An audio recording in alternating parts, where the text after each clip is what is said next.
Jadi Ikrar Suci adalah Muslim Wedding Organizer yang berlokasi di Surabaya. Di sini kami itu perbedaannya dengan wedding organizer yang lainnya adalah kami customernya tidak hanya buat kalian yang sudah punya pasangan, tapi juga buat kalian yang memang masih jomblo tapi sudah siap untuk menikah. Persiapannya itu bisa dilihat dari misalkan kalian sudah bekerja tapi belum memiliki pasangan, bisa dibantu karena kami ada program ta'aruf juga yang bekerja sama dengan ngaji jodoh juga. Kemudian perbedaan yang lainnya lagi adalah Ikrar Suci ini mempersiapkan pernikahan secara kompleks, dalam artian bukan hanya sekedar acaranya saja atau preparing acara pada hari hanya saja, tapi juga dari jauh-jauh hari sebelumnya. Misalkan dari spiritualnya, nanti akan ada kajian pranikah yang sangat penting buat pembekalan pranikah bersama dengan Ustadz Carlos. Kemudian ada juga secara finansial, kami punya program tabungan pernikahan bekerja sama dengan Bank Jatim Syariah yang sistemnya nanti auto debit. Jadi buat kalian yang udah kerja bisa otomatis menabung dengan aman, dana kalian tersimpan dengan aman karena Bank Jatim juga kan sudah ada legalitasnya juga dan OJK juga. Kemudian dari sisi kesehatan juga ada. Jadi ada konsultasi kesehatan, konsultasi kecantikan, konsultasi psikologis, karena yang namanya pernikahan itu kan kompleks ya. Kita menikah dengan orang lain yang memang belum pernah kita kenal sebelumnya. Berada satu atap dengan orang yang kita tidak mengetahui seperti apa kebiasaannya, dan itu dari sisi psikologis penting sekali untuk diketahui bagaimana cara menerima pasangan, bagaimana cara mengatasi ketika ada perselisihan, atau bagaimana cara ketika ada kebiasaan-kebiasaan yang ternyata kita tidak ketahui sebelumnya. Kemudian untuk kesehatannya ada konsultasi gizi juga jadi misalkan kalian sebelum pernikahan itu kan ada cek laboratorium. Kita juga bekerjasama dengan satu laboratorium di Surabaya. Dari situ nanti akan dilihat apa misalkan ada sesuatu hal yang mungkin perlu dibenahi di dalam tubuh secara fisik, misalkan penyakit metabolik, bukan berarti bukan lantas tidak bisa diobati. Kita ada solusinya seperti apa, nanti dikonsultasikan dengan dokternya. Kemudian untuk pembekalan pranikah bukan hanya dari kajian pernikahan juga, ada sesi sharing juga dengan ngaji jodoh, misalkan buat kalian yang masih jomblo dan ingin cara menjemput jodoh yang baik itu seperti apa, yang tidak melanggar syariat agama Islam. Kita saksikan aja kajian pranikah ini, kajian pranikah yang sesi pertama bersama Ustadz Carlos dengan tema Ajari Aku Menjemput Jodoh. Kita saksikan aja yuk. Assalamualaikum warahmatullahi wabarakatuh. Alhamdulillah alladzi anzala as-sakinah fi qulubil mu'minin liyazdadu imanan ma'a imanihim. Asyhadu an la ilaha illallah wahdahu la syarikalah wa asyhadu anna Muhammadan abduhu wa rasuluh. Allahumma shalli wa sallim wa barik ala sayyidina Muhammadin wa ala alihi wa sahbihi ajmain wa ba'd. Teman-teman sekalian, ikhwani wa akhwati fillah rahimani wa rahimakumullah. Kita akan membahas sebuah tema yang ini terkait dengan kehidupan kita sebenarnya ya. Yaitu tentang jodoh gitu ya. Emang ini susah-susah gampang gitu ya. Atau gampang-gampang susah gitu ya. Pokoknya mirip-mirip lah gitu ya. Bukan ngeri-ngeri sedap pokoknya, bukan ya. Ini bisa dibuat mudah, bisa dibuat susah juga. Artinya kita perlu pahami dulu bahwa benar tak kita sudah siap untuk jemput jodoh? Itu pertanyaannya. Terus jangan-jangan kita bahas tentang jodoh dengan semangat yang luar biasa bahwa jodoh itu dalam rangka untuk menyempurnakan keimanan ya.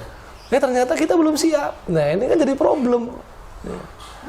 Rasulullah SAW beliau bersabda, "Idza tazawwajal 'abdu faqad istakmala nisfatin falyattaqillaha fima baqiyah." Apabila seorang hamba itu menikah, maka dia telah menyempurnakan separuh agamanya. hendaklah dia menyempurnakan separuhnya yang lain dengan ketakwaan kepada Allah Subhanahu wa taala. Artinya kalau nggak nikah ya berarti masih separuh ini kesempurnaan agamanya. Nah, artinya kita termotivasi untuk menikah. Tetapi sebelum menuju ke arah sana, kita harus coba apakah kita sudah siap untuk nikah. Nah, ini yang kemudian menjadi bahan perenungan untuk kita semua. Apakah kita siap untuk melangkah selanjutnya dalam kehidupan ini dengan menjemput jodoh? Atau jangan-jangan kita hanya modal semangat belaka? Nah, untuk mengawali pembahasan tentang menjemput jodoh ini, teman-teman sekalian, saya paling tidak akan mengemukakan 5 alasan. Ya, ini dari bukunya Ustadz Fauzil Adim. Nih, ya, ini buku saya miliki 2002 lah ya, 2002 ya. Karena saya nikah 2003. Tapi buku ini sangat lama ini. Buku ini sudah hampir 20 tahun lah, 17 tahunan lah ya. Nah, Ustadz Fauzil Adim ini paling tidak memberikan ada 5 poin. Bekal, kesiapan. Benar tak kita sudah siap untuk menjemput jodoh kita? Yang pertama, kita harus punya bekal ilmu. Nih, ya, bekal ilmu. Ilmu apa itu? Ilmu semua nih. Ya. Jadi nikah itu modalnya nggak cuma ilmu agama, nggak bisa. Itu, ya. Ilmunya banyak. Ya. Ilmu komunikasi dengan pasangan, tuh. Ya. Ilmu psikologi, ya. Ya. Kalau terdengar suara aneh, harap dimaklumi ya, karena kita tinggal di perumahan yang ramai gitu ya. Enggak, maksudnya ikrar suci gitu ya. Saya nggak tinggal di sini, enggak ya. Baik. Nah, teman-teman sekalian, ada ilmu komunikasi antar pasangan tuh, ya. Ada ilmu psikologi pasangan, nih, ya. Ada ilmu parenting, tuh. Ya. Ada ilmu manajemen keuangan, ya. Wih, ini banyak kan ilmunya. Bahkan mohon maaf, sampai ilmu tentang yang disebut dengan jima, ya. Atau ilmu tentang hubungan antara suami istri di dalam kamar, ya. Ini semua butuh ilmu, ya. Ya kalau kemudian, ya, kita mau menjemput jodoh, tapi kita nggak punya bekal ilmu ini. Kita belum melengkapi kemampuan dalam diri kita dengan ilmu-ilmu yang ada, berarti kita belum waktunya nyebut jodoh, teman-teman. Ya. Penuhi dulu bekal ilmu ini. Ya. Makanya di ikrar suci ini, ya, ilmu-ilmunya ini nggak cuma ilmu agama nih. Nanti insya Allah bersama ikrar suci, gitu, kayaknya akan ada ilmu-ilmu yang lain. Ini kalau nggak salah ya, gitu ya. Kalau saya nggak salah ya. Ini saya nggak endorse sih, saya cuman tahu saja sebenarnya. Artinya kita nggak akan membahas tentang ilmu agama, enggak, tapi semua ilmu ini. Ya. Ilmu kesehatan juga. Ya, orang yang mau mengarungi biduk rumah tangga, dia harus punya ilmu tentang kesehatan. Paling tidak untuk dirinya, istrinya, dan anak-anaknya. Sebelum dia ke rumah sakit. Gitu. Nah, ini jadi yang pertama, bekal ilmu. Yang kedua, dalam buku ini, Ustadz Muhammad Fauzil Adim, beliau memberikan kita harus ada kesiapan untuk kemampuan memenuhi tanggung jawab. Ya. Kemampuan memenuhi tanggung jawab. Tanggung jawab apa? Ya, tanggung jawab sebagai suami. Tanggung jawab sebagai istri. Ya. Tanggung jawab dalam kewajiban-kewajiban seorang suami itu apa? Ya. Dan kewajiban-kewajiban seorang istri itu apa juga? Ya. Jangan kemudian nanti yang ada di pikirannya, kalau saya sudah jadi suami, penuhi dong hak-hak suami. Wah, ini mah celaka begitu.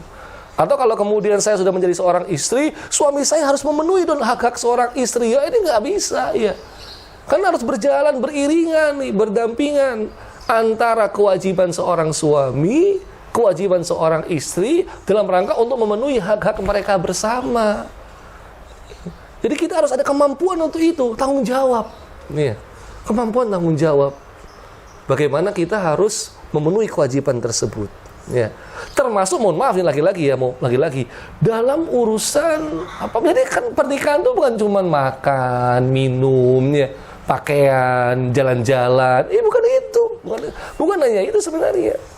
Termasuk dalam urusan, ya lagi-lagi mohon maaf ini agak 17 tahun ke atas ya, tapi saya anggap yang hadir sudah siap lah emang untuk mengayuh hidup rumah tangga. Dalam rangka pemenuhan kebutuhan seksual. Ini juga harus ada kemampuan tersendiri untuk memenuhi tanggung jawab itu. Ya. Karena biasanya ya istri itu selalu mampu, tapi tidak selalu mau. Suami selalu mau, tapi tidak selalu mampu. Bagaimana kita menyelaraskan ini? Betapa banyak problem di antara rumah tangga hanya gara-gara urusan ini. Ya. Sehingga kita harus punya ini kemampuan untuk memenuhi tersebut. Ya. Ini bekal yang kedua. Ya. Jadi kalau kita mau nyebut jodoh, paling tidak bekal-bekal ini kita harus punya. Bekal ilmu, bekal kemampuan untuk memenuhi tanggung jawab. Yang ketiga apa? Bekal untuk kesiapan menerima anak. Nih. Ini. Jangan-jangan dia nikah tapi dia nggak siap untuk punya anak. Jadi repot nih ya. Namanya orang yang menikah dia harus siap punya anak dan harusnya tanpa ditunda karena tujuan pernikahan itu untuk punya anak kan gitu ya. Jangan menunda-nunda untuk memiliki keturunan karena itu salah satu tujuan pernikahan kita. Apalagi kalau pernikahannya masih mahasiswa gitu ya. Masih mahasiswi, masih studi ya. Dia belum mau punya anak, wah ini jadi kurang pas ya. Atau dia kaget, dia lagi tugas akhir kemudian hamil, ya siap apa enggak tuh? Ya. Karena kalau sudah punya anak, wah ini problemnya udah beda lagi. Yang dihadapi pun beda lagi. Kondisi keuangannya pun menuntut untuk harus memenuhi itu semua. Ya. Siap apa enggak nih kalau punya anak? Karena kan nikah itu nggak cuma berdua, gitu ya. Makanya kalau bisa ya nikah itu dalam rangka untuk memenuhi keturunan. Makanya Rasulullah SAW kan muda ya. Tazawwajul wadudal walud fa inni mukatsirum bikumul umam yaumal qiyamah. Nikahilah perempuan yang al-walud atau al-wadud. Yang penyayang dan yang bisa punya anak banyak. Itu salah satu kriteria sebenarnya, mudah saja. Nanti kalau mau menikah itu dalam rangka punya keturunan dan keturunan yang banyak itu tujuannya ini. Nanti keturunan itu nggak dibatasi. Ya. Siap apa enggak nih? Kalau kita punya keturunan, ya satu aja deh, ya maksimal 2, ya satu aja nggak begitu kan, ya nggak begitu. Tujuan pernikahan dalam Islam nggak begitu. Justru kita harus punya anak yang banyak karena itu investasi dunia akhirat. Itu kita butuh kesiapan di situ, ya. Makanya butuh ilmu parenting, ya. Butuh ilmu kesehatan terhadap anak bayi, ya. Bagaimana gizi mereka, gitu ya. Enggak sekedar kemudian punya anak terus kemudian dipamerkan, dipertontonkan, diajak jalan-jalan. Waduh, ini ya. Atau punya anak karena nggak tahu tentang ilmu kesehatan, setiap bulan opname, ini nggak begitu, ya. Jadi harus ada kesiapan dalam punya anak ini, ya. Mau belajar anaknya rewel, nangis, wah ini enggak. Ya. Jadi harus siap, teman-teman sekalian. Yang keempat, ya cuma 5 aja sebenarnya kesiapannya, ya. Itu, ya. Waktu saya masih ada sih. Ya. Yang keempat, itu kesiapan psikis.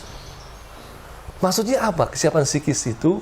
Harapannya nih, sebelum menikah pasangannya, waduh, seperti pangeran, seperti putri misalnya, ya. Harapannya, pasangannya itu, waduh, pokoknya perfect lah, ya. Perilakunya baik, penyayang, gitu ya. Pasangannya itu mengayomi. Ya. Ini harapannya sebelum menikah. Nah, setelah menikah semuanya itu buyar. Iya. Kenyataan dengan harapan tidak berbanding lurus. Ternyata yang dia rasakan pasangannya ini tidak sebagaimana yang dia harapkan tuh. Ini kan psikisnya terganggu. Berarti kita harus ada kesiapan psikis, kesiapan untuk menerima kekurangan pasangan tuh. Coba tuh. Siap nggak nih kalau pasangan kita nggak sesuai dengan harapan? Ya. Siap apa enggak kalau kemudian pasangan kita itu ternyata jauh dari ekspektasi kita sebelumnya? Kita harus siap secara psikis, tuh kan? Kita kan selalu disuguhi ibunda kita Aisyah itu, masya Allah, beliau sangat manja. Tapi jangan lupa, Aisyah itu juga pencemburu berat. Ya. Kita selalu diberikan kisah ibunda kita Khadijah radhiyallahu ta'ala anha, ya. Beliau termasuk wanita yang luar biasa. Tapi jangan lupa, Khadijah itu janda dan lebih tua usianya. Atau kemudian kita melihat bagaimana romantisme Rasulullah SAW dengan istri-istrinya. Tapi kita sampai lupa Rasulullah tuh pernah 2 hari gak makan, mengganjal perutnya dengan batu ya untuk menahan lapar. Iya. Artinya kehidupan pernikahan itu tidak indah semua, pasti ada cobaan, namanya orang hidup ya. Pasti ada ujian di dalamnya. Siap gak kita secara psikis ya, untuk menerima pasangan-pasangan yang tidak sesuai dengan yang kita harapkan, atau kita siap tidak kalau kemudian kehidupan pernikahan kita banyak hambatan, cobaan, tantangan, dan seterusnya. Nah, baru yang nomor 5, ini yang terakhir, kesiapan kita untuk menikah. Jadi jangan kemudian ujuk-ujuk langsung nikah, enggak, tanpa mempersiapkan segala sesuatunya. Ya. Jadi semangat untuk melakukan kebaikan itu bagus, tapi harus diiringi dengan ilmu untuk mempersiapkan itu semua.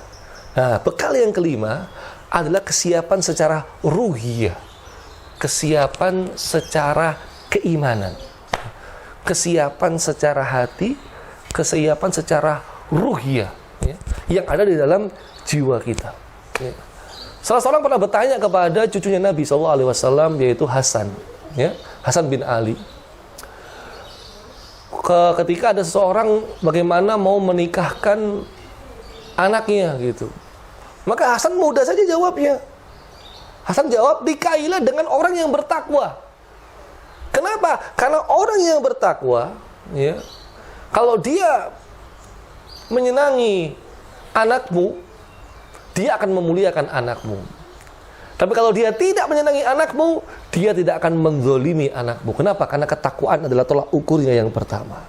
Ya, ini kesiapan ruhiyah. Ya, maksudnya adalah hati-hati yang mudah untuk menerima kebenaran. Ya. Atau hati ini peka terhadap agama. Nah, ini kita harus siap juga. Ya. Karena kehidupan pernikahan kita bukan kehidupan pernikahan yang serba materialistis, enggak. Ya, bukan kehidupan pernikahan yang duniawi, enggak. Tapi kehidupan pernikahan yang dalam rangka untuk taqarrub ila Allah, beribadah kepada Allah Subhanahu wa Ta'ala. Ya. 5 kesiapan ini, teman-teman, ini harus kita miliki sebelum kita melangkah lebih jauh dalam rangka untuk menjemput jodoh. Ya. Kalau cuma modal semangat, ini mah gampang, ya kan? Gampang. Makanya kenapa kata Rasulullah SAW, ya ma'syarus sabab, wahai para pemuda, man istata'a minkumul ba'a, kalau kalian sudah mencapai memiliki ba'a, punya kemampuan ba'a, falyatazawwad, maka menikahlah kalian. Nah, al-ba'a ini apa? Banyak orang mengatakan al-ba'a ini ekonomi, ini kurang tepat ini, ya. Ekonomi, itu kemampuan untuk menafkahi. Ibnu Qayyim al-Jauziyah itu menafsirkan al-ba'ah ini adalah kemampuan untuk, mohon maaf lagi-lagi ya, untuk bersetubuh. Ya. Karena kalau masalah ekonomi ini nggak bisa selesai, artinya pernikahan itu tidak kemudian hanya dengan ekonomi semuanya akhirnya menjadi selesai. Enggak seperti itu. Ya, teman-teman sekalian. Ekonomi itu salah satu faktor penting untuk menopang pernikahan, iya, tapi dia bukan segala-galanya. Jadi kemampuan ekonomi dibedakan dengan kemampuan kesiapan memberi nafkah. Ini beda. Ya. Ada orang yang ekonominya mapan, tetapi dia tidak siap untuk memberi nafkah istrinya. Makanya kan sampai zaman Rasulullah itu ada pertanyaan, boleh nggak aku mengambil harta suamiku diam-diam dalam rangka untuk bersedekah, dalam rangka untuk beri makan. Berarti suaminya ini punya kemampuan ekonomi, tetapi suaminya tidak siap untuk memberi nafkah. Nah, itu juga jadi problem, maka hati-hati itu ya.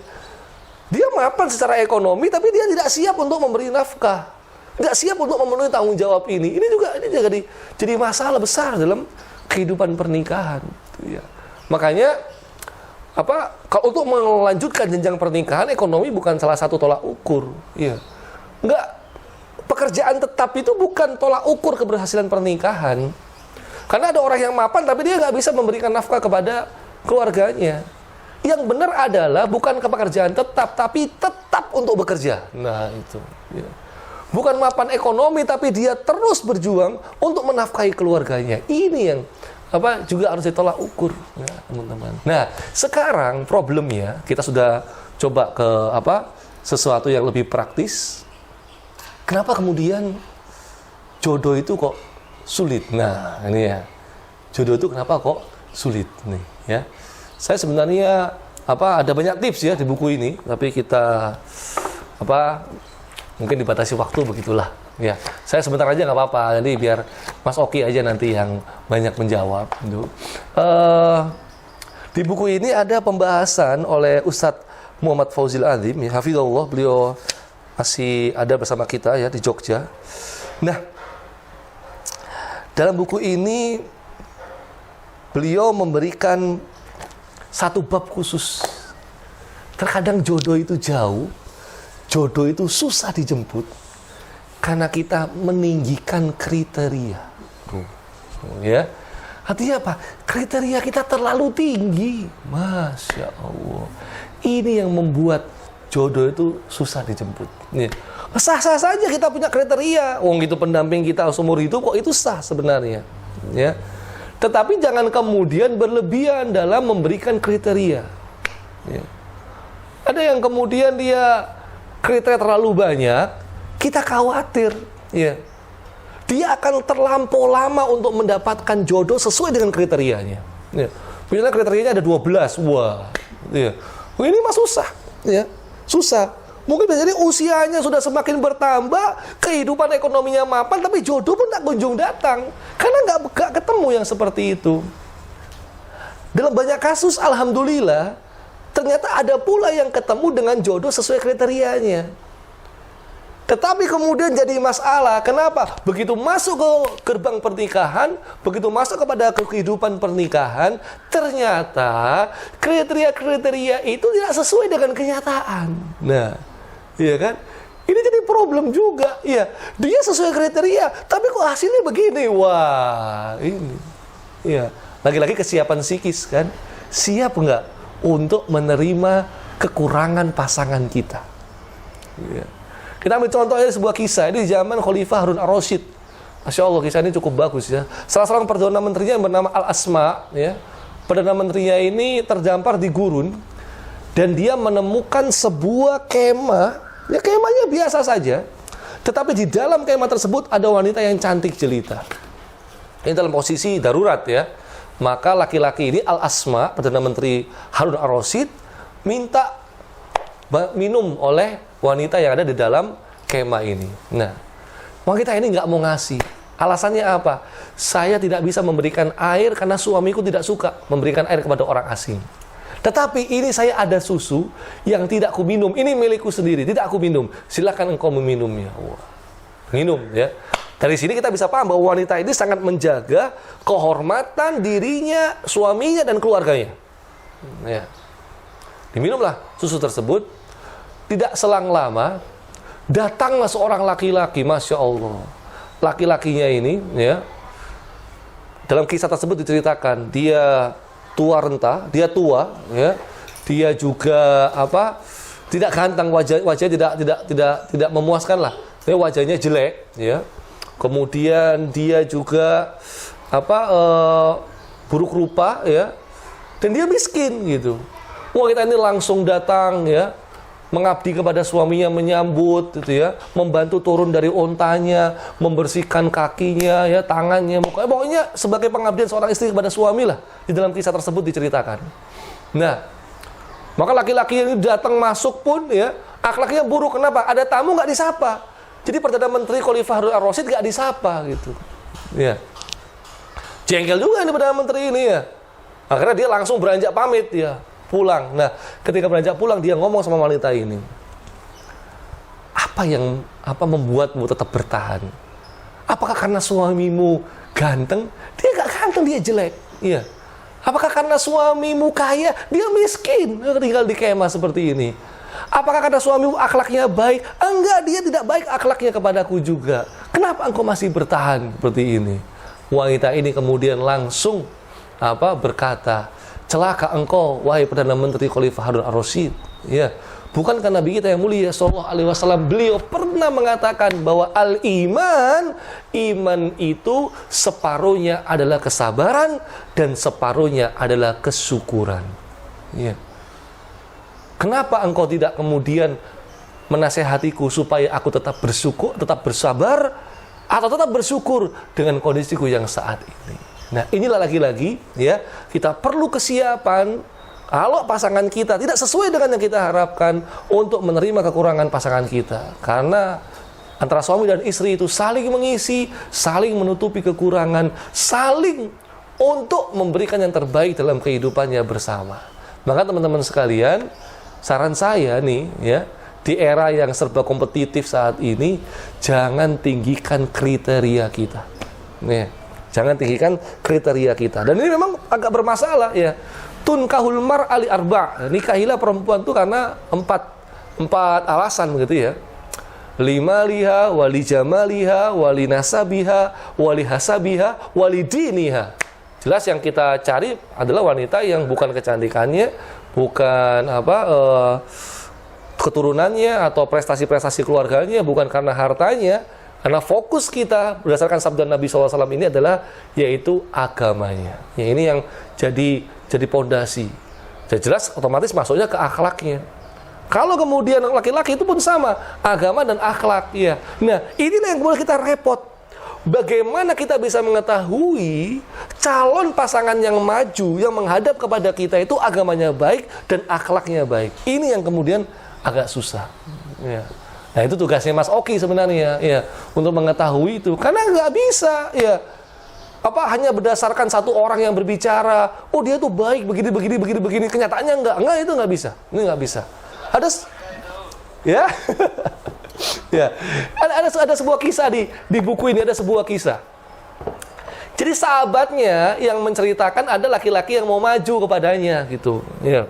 Ada laki-laki mau maju, ya. Diceritakan oleh sahabatnya, wih ini baiknya luar biasa, wih ini begini, waduh. Agamanya, akhlaknya, wah. Sehingga akhirnya kemudian diterimalah untuk datang meminang. Nah, begitu pinangan saja, itu sudah ada yang cacat. Kenapa? Laki-laki ini ingin mengikat calon istrinya dengan tukar cincin emas. Wah, dalam agama kita kan sudah langsung ketahuan nih ya. Ini gimana sih, laki-laki paham agama apa enggak? Bukankah laki-laki dalam Islam tidak boleh untuk menggunakan cincin dari emas, perhiasan emas, kita laki-laki nggak boleh pakai ya. Ini sudah cacat. Seiring berjalannya waktu, kemudian tambah banyak masalah. Artinya harapan atau yang diceritakan oleh sahabatnya tidak sesuai dengan kenyataannya. Ini belum menikah loh padahal. Ya. Ini minta solusi ya. Bagaimana yang harus saya lakukan ya?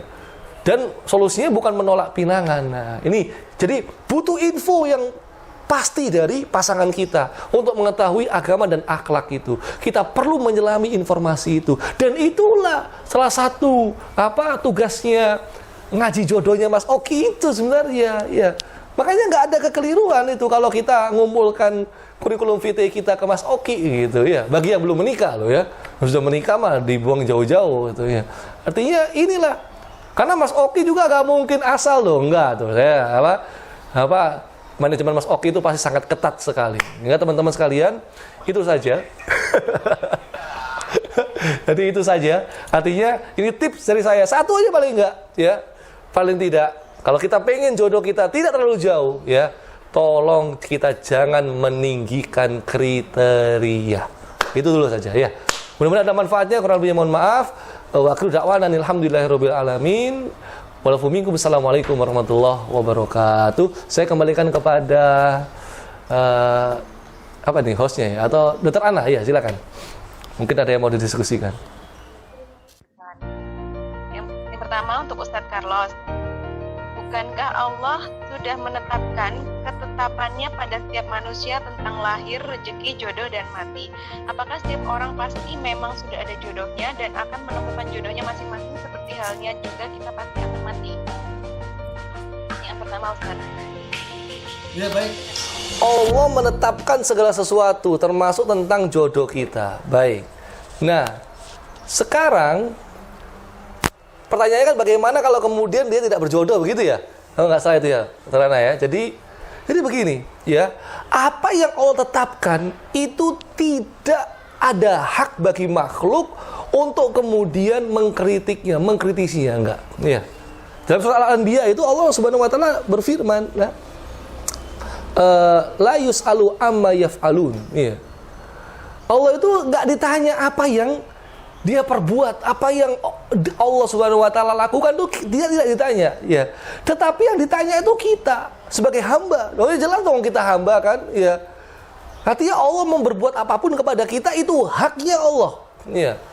Bahkan termasuk Allah tidak menakdirkan kita dapat jodoh di dunia, itu juga haknya Allah. Ya. Tapi kita perlu tahu, wa asa an takrahu syai'an wa huwa khairul lakum. Wa asa an tuhibbu syai'an wa huwa syarrul lakum. Apa yang baik ya di sisi kita itu belum tentu baik di sisi Allah Subhanahu wa taala. Sebaliknya, apa yang baik di sisi Allah itu baik buat kita. Itu begini, apa yang kita benci itu belum tentu sesuai dengan apa ketentuan Allah, ya.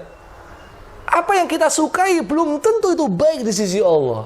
Jadi kadang-kadang takdir Allah yang tidak kita sukai, itulah yang terbaik untuk kita.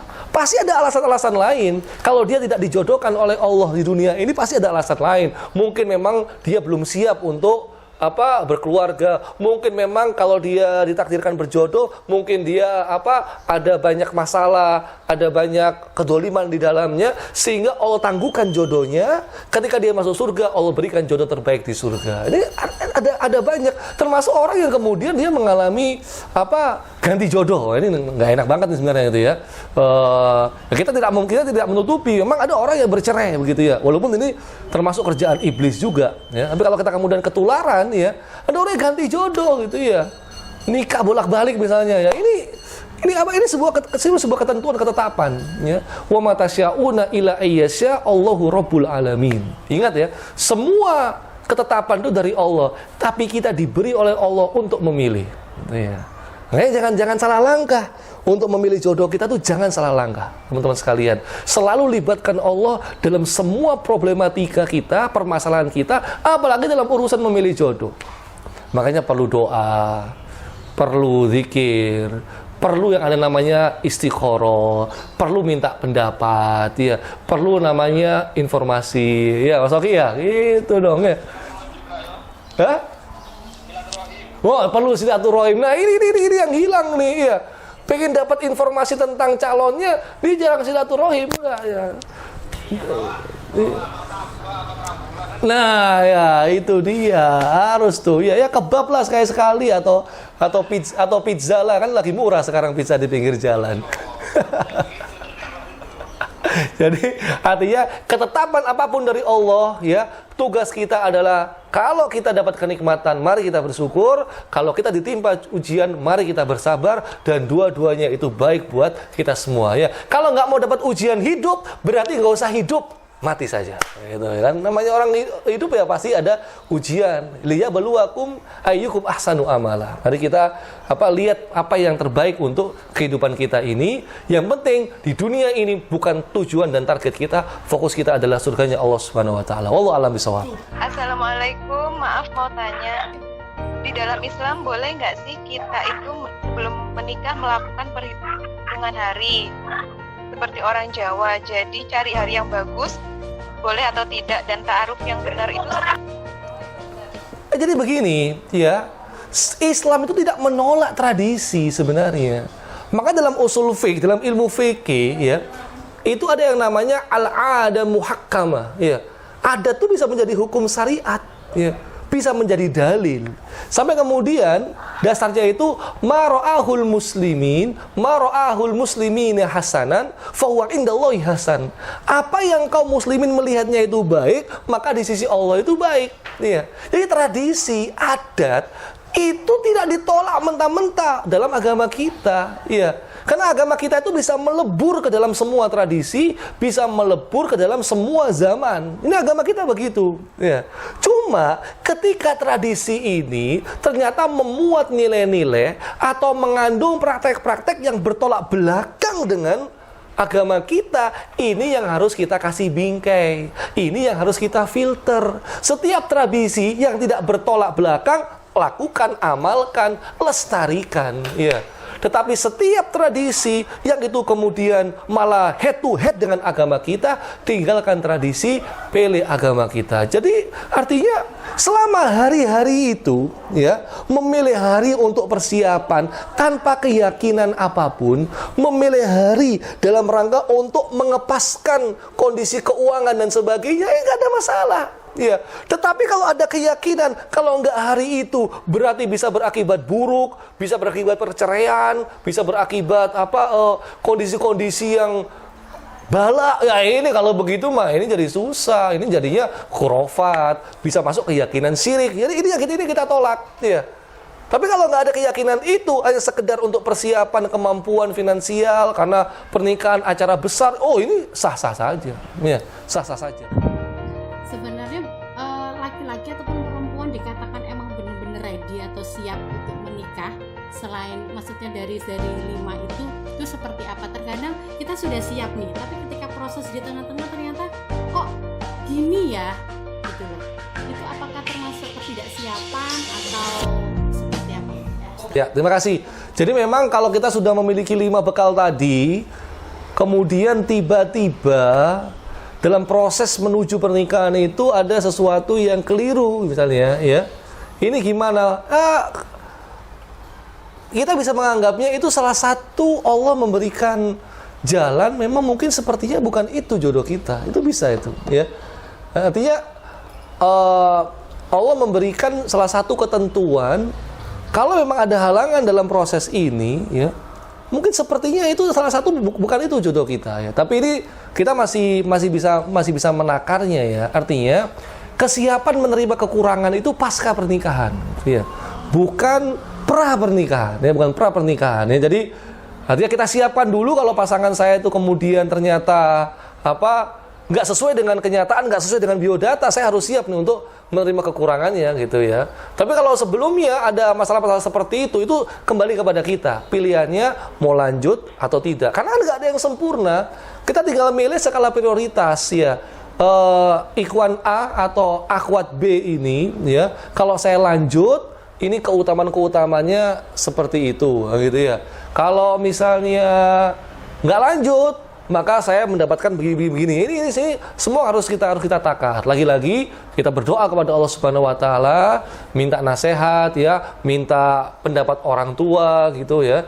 Kalau memberikan informasi ke orang tua juga harus lengkap, gitu ya. Jadi jangan kemudian hanya berdasarkan like atau dislike, enggak. Jadi kita sampaikan semua informasi ke orang tua, bagaimana orang tua sereknya itu, ya. Dan ini insya Allah, ya, kalau kita menikah karena memenuhi pilihan orang tua atau keinginan orang tua, ini tidak ada yang kemudian itu jelek, enggak. Ini bagian dari birrul walidain. Walaupun pasangan itu tidak sesuai dengan kriteria kita, tapi bentuk bakti kita kepada kedua orang tua itulah yang menjadi nilai paling utama, gitu ya. Karena banyak kisah itu para ulama, ya, dia menikah kemudian istrinya meninggal, ya. Padahal dia tidak mencintai wanita itu, tapi dalam rangka bakti kepada kedua orang tuanya, dia akan lakukan itu. Nah, Masya Allah, ini levelnya sudah beda lagi. Makanya bagaimana kita mensinkronkan antara orang tua dengan kita. Ya, karena kadang-kadang orang tua hanya melihat sepintas. Belum sampai informasi yang lengkap kepada dirinya. Yang paling bagus orang tua yang terjun langsung, yang kata Mas Oki tadi, menjadi moderator terhadap pernikahan. Jadi memang jangan sampai anak itu yang untuk bingung. Jadi ini nasihat buat kita sebagai orang tua, ya. Jangan sampai anak yang bingung mencari jodohnya, tapi orang tua juga aktif, ya, mencarikan jodoh untuk anaknya. Ini yang paling benar sebenarnya. Atau kakak kandung laki-laki, saudara kandung laki-laki, itu yang aktif untuk mencarikan jodoh saudarinya, gitu, iya. Kalau itu terjadi, ya, ngaji jodohnya Mas Oki bisa sepi itu, ya kan? Jelas. Kalau sepi malah enak Mas Oki, ya. Kan bebannya berkurang, kan? Iya. Iya, benar. Iya, jadi ini jadi semacam beban tersendiri kalau proposal kurikulum vitae semakin menumpuk di mejanya Mas Oki, kan, gitu ya. Ini, ya. Tapi jelas lah, ini kita semua lakukan ikhlas lillah, ya, karena pernikahan bagian dari kebutuhan umat, ya. Maka mari, ya, jangan lama-lama menjomblo, ya. Bagi yang jomblo, silakan kirimkan CV-nya ke ngaji jodoh atau ke ikrar suci, nanti kita akan coba combine, ya. Siapa tahu Anda menemukan jodoh di situ, ya. Jangan ke email saya, ya. Saya tidak terima itu, ya. Saya nerima tugas dari Mas Oki aja biasanya. Wallahu a'lam bishawab, ya. Apa boleh istikharah dengan metode Al-Quran dengan melihat nama di mana saja, terus dari sana bisa dilihat ketidakcocokannya? Apa itu termasuk syirik? Ternyata virus corona sudah ada dalam Al-Quran. Ini, ya, jelas ini ngawur bin sesat, gitu ya. Gara-gara ayat wa qarna fi buyutikunna Korna itu corona. Wah, ini ngawur ini, ya kan? Sesat menyesatkan, ya. Jadi mencocokkan peristiwa dengan Al-Quran saja itu kekeliruan yang amat fatal. Lah ini mau cari jodoh dengan membuka Al-Quran, waduh, ya kan? Ya. Kecuali kalau yang dicari kriteria laki-laki yang soleh itu seperti apa. Nah, dalam Al-Quran seperti apa. Nah, itu oke-oke saja gitu ya. Jadi cari sumber ilmunya, sumber pendamping kita yang baik dalam Al-Quran, baru kita kemudian turunkan kepada kenyataan, lihat biodatanya, pertemukan dengan mahram kita, selanjutnya kita berdoa kepada Allah. Itu benar ya. Tapi kalau kemudian membuka ayat Al-Quran apa saja, dia jangan-jangan cocok ini ya. Rumahnya di Gang 5 nomor 26, buka surat 5 ayat 26. Wah, ya ngawur kalau begini ya. Ini nggak bisa ya. Kalau alam bisawab ya. Cukup mungkin Dok ya. Ada lagi dah? Udah mau zuhur ini. Oke, gimana tadi kajiannya? Seru kan? Nah, sekarang kalau misalkan buat kalian nih yang mau ada pertanyaan, bisa tulis di kolom komentar. Dan jangan lupa subscribe, like, and share Pohon Ilmu. Oke? Atau bisa di komen di Instagram, DM ke Instagram kami, Ikrar Suci. Oke? Jangan lupa saksikan kajian selanjutnya ya. Assalamualaikum warahmatullahi wabarakatuh.